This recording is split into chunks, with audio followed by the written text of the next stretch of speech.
Hello భయ్యా నమస్తే. ఈరోజు lead code problem number 169 majority element question solve చేద్దాం. వాడు క్వశ్చన్లో ఇచ్చింది ఏంటి అంటే నమ్స్ అనే ఒక అరేని ఇచ్చాడు. ఆ నమ్స్ అనే అరేకి సైజ్ n అనమాట. సో లెంత్ ఆఫ్ నమ్స్ అరే ఇస్ ఈక్వల్ టు n. దానిలో మనం రిటర్న్ చేయాల్సింది మెజారిటీ ఎలిమెంట్. అంటే సపోజ్ ఒక ఎగ్జాంపుల్ తీసుకుందాం. సో ఇట్లా ఒక నమ్స్ది ఎగ్జాంపుల్ తీసుకుందాం.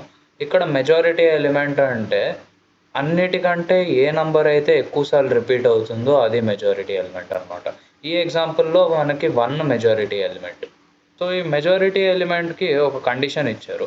ఆ కండిషన్ ఏంటి అంటే ఈ మెజారిటీ ఎలిమెంట్ అనేది n/2 నంబర్ ఆఫ్ టైమ్స్ కంటే ఎక్కువ సార్లు రిపీట్ అవుతుంది అని. n మనకు తెలిసినట్టు ఇక్కడ లెంత్ ఆఫ్ ది అరే. ఈ length of the array by 2 ఏ నంబర్ అయితే ఉంటుందో ఆ నంబర్ కంటే ఎక్కువ సార్లు రిపీట్ అయ్యేదే మెజారిటీ ఎలిమెంట్. సో ఈ ఎగ్జాంపుల్‌లో చూస్తే n is equal to 7. So n/2 is 3.5. 3.5కి వాల్యూ యాక్చువల్లీ 3 ఉంటుంది. సో వాడు చెప్పేది ఏంటి అంటే 3 టైమ్స్ కంటే ఎక్కువ సార్లు ఒక నంబర్ రిపీట్ అయితే అది మెజారిటీ అని. సో ఇప్పుడు ఈ ఎగ్జాంపుల్‌లో చూడండి n ఈజ్ ఈక్వల్ టు 3 అనమాట. 3/2 1.5. సో 1 అని కన్సిడర్ చేద్దాం. 1 టైమ్ కంటే ఎక్కువ సార్లు వచ్చే ఏదైతే నంబర్ ఉంటుందో ఆ నంబరు మెజారిటీ. ఇక్కడ 3 2 టైమ్స్ వస్తుంది. So 3 majority element. ఇక్కడ n is equal to 7. n/2 3.5. So 3 times రావాలి. 2 ఇక్కడ 4 టైమ్స్ వస్తుంది. 4 3 టైమ్స్ కంటే ఎక్కువ. So 2 majority element. ఓకే. ఇంకా ఫైనల్లీ ఫాలో అప్ క్వశ్చన్ ఏంటి అంటే ఈ ప్రాబ్లమ్‌ని O(1) స్పేస్ కాంప్లెక్సిటీతో సాల్వ్ చేయమంటున్నాడు. అంటే ఇంకో వేరే ప్రత్యేకంగా కొత్త అరేని తీసుకోకుండా సాల్వ్ చేయమంటున్నాడు. ఇప్పుడు మనకి ఇన్పుట్ ఇచ్చేది ఒక అరే ఇస్తాడు. మనం అవుట్పుట్ ఇవ్వాల్సింది మెజారిటీ నంబర్ని ఇవ్వాలి. సో ఈ మెజారిటీ నంబర్ని ఎట్లా క్యాలిక్యులేట్ చేస్తావు అనేది నువ్వు కోడ్లో రాయాల్సింది. ఈ కోడ్లో ఏం చేయొచ్చు? నాకు తెలిసినంత వరకు 3 వేస్ ఉన్నాయి. ఆ 3 వేస్ని డిస్కస్ చేద్దాం. First way counting each number. Second way sorting వాడు చేయడం.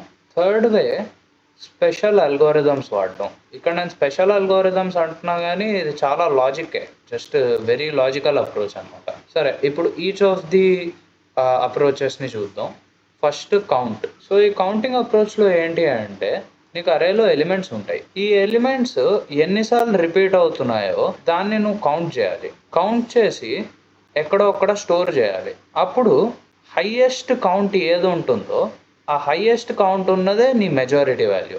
సో దీనికి నువ్వు స్టోర్ చేయడానికి నువ్వు హ్యాష్ మ్యాప్ అనేది వాడతావు. హ్యాష్ మ్యాప్ అంటే బేసికలీ డిక్షనరీ. దీనిలో నీకు ఎలిమెంట్ ఉంటుంది, దానికి కరస్పాండింగ్ కౌంట్ ఉంటుంది. అట్లా నీకు మల్టిపుల్ ఉంటాయి. నువ్వు కొత్త ఎలిమెంట్ని చూస్తే ఎలిమెంట్ని డిక్షనరీకి యాడ్ చేస్తావు. అదే పాత ఎలిమెంట్నే మళ్ళీ చూస్తే ఆల్రెడీ డిక్షనరీలో ఒకసారి ఉన్న ఎలిమెంట్ని మళ్ళీ చూస్తే కౌంట్ని ఒకటికి ఇంక్రిమెంట్ చేస్తావు. సో ఈ అప్రోచ్ కౌంట్ అప్రోచ్.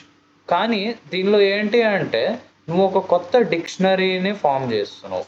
సో దానివల్ల నీకు O(1) స్పేస్ కాంప్లెక్సిటీ ఏదైతే వాడు అడిగాడో అది రాదు నీకు. సో దీనిలో ఇది ప్రాబ్లం. ఇప్పుడు సార్టింగ్ అప్రోచ్. సార్టింగ్ అప్రోచ్ ఒక లాజిక్ని వాడుతుంది.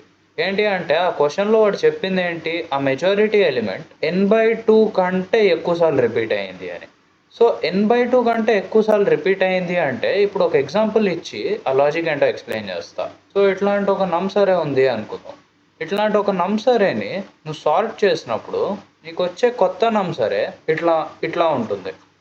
సో వాడి లాజిక్ ప్రకారం n/2 కంటే ఎక్కువ సార్లు ఈ మెజారిటీ ఎలిమెంట్ వచ్చేటప్పుడు సో సాల్వ్ చేశాక n/2 ప్లేస్లో ఏదైతే ఎలిమెంట్ ఉంటుందో ఆ ఎలిమెంటే కదా నీ మెజారిటీ ఎలిమెంట్.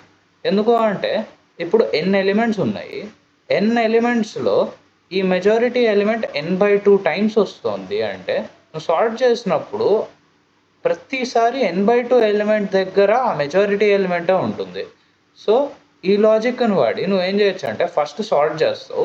సాల్వ్ చేసి దాని తర్వాత n/2 ఎలిమెంట్ n/2 ఇండెక్స్లో ఏ ఎలిమెంట్ ఉంది ఆ నమ్స్ అరేలో అనేది తీసుకుంటావు. అది తీసుకుని ఏదైతే వాల్యూ ఉంటుందో అదే నీ మెజారిటీ ఎలిమెంట్ అనమాట. ఇక్కడ నీకు స్పేస్ కాంప్లెక్సిటీ O(1) ఇంకా టైం కాంప్లెక్సిటీ ఈ సాల్ట్ ఫంక్షన్కి ఎంత ఉంటుందో అంత. ఇక్కడ salt function time complexity O of n log n అనమాట. So space complexity O of 1, time complexity O of n log n. Next method ఒక స్పెషల్ అల్గోరిథం వాడి చేసేది. ఈ అల్గోరిథం పేరు మూర్స్ ఓటింగ్ అల్గోరిథం.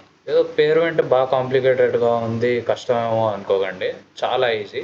సో ఇక్కడ ఒక ఎగ్జాంపుల్ అరే తీసుకుంటాను నేను. దీని length n is equal to 11. So n/2 value 11/2 అంటే 6.5 క్లోజ్ టు 6. సో ఒక నంబర్ మెజారిటీ వాల్యూ అవ్వాలి అంటే 6 టైమ్స్ కంటే ఎక్కువ సార్లు రిపీట్ అవ్వాలన్నమాట. సో ఈ ఎగ్జాంపుల్లో 1 7 టైమ్స్ రిపీట్ అవుతుంది. 1 ఇస్ ద మెజారిటీ ఎలిమెంట్. ఈ మూర్స్ ఓటింగ్ అల్గోరిథం లాజిక్ ఏంటి అంటే మనం 2 వేరియబుల్స్ కన్సిడర్ చేస్తాం. ఒకటి మెజారిటీ అనే వేరియబుల్, ఇంకొకటి కౌంట్ అనే వేరియబుల్. ఇప్పుడు ఈ అల్గోరిథంని ఎగ్జాంపుల్ని సాల్వ్ చేస్తూనే ఎక్స్ప్లెయిన్ చేస్తాను. అరేలో నుంచి ఇటరేట్ చేద్దాము.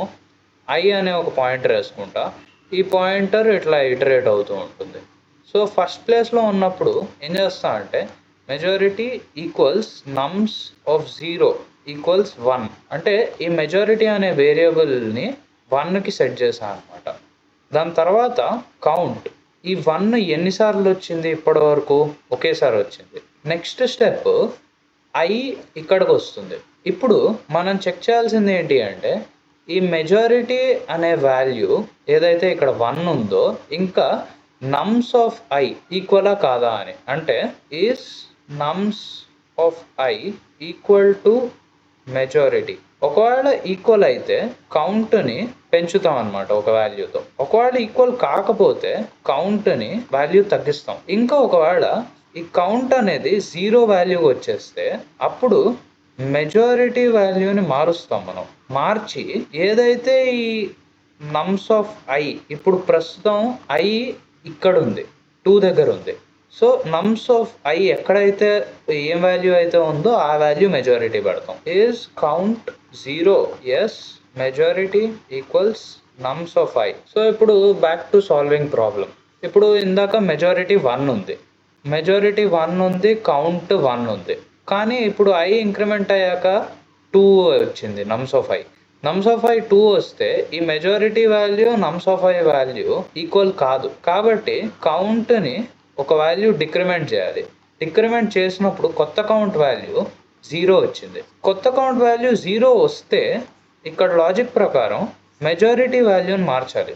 సో కొత్త మెజారిటీ వాల్యూ నమ్స్ ఆఫ్ ఐ ఏదైతే ఉందో అది ఉంటుంది. అంటే ఇప్పుడు 2 ఉంది. దీని తర్వాత ఐ మళ్ళీ ఇంక్రిమెంట్ అవుతుంది.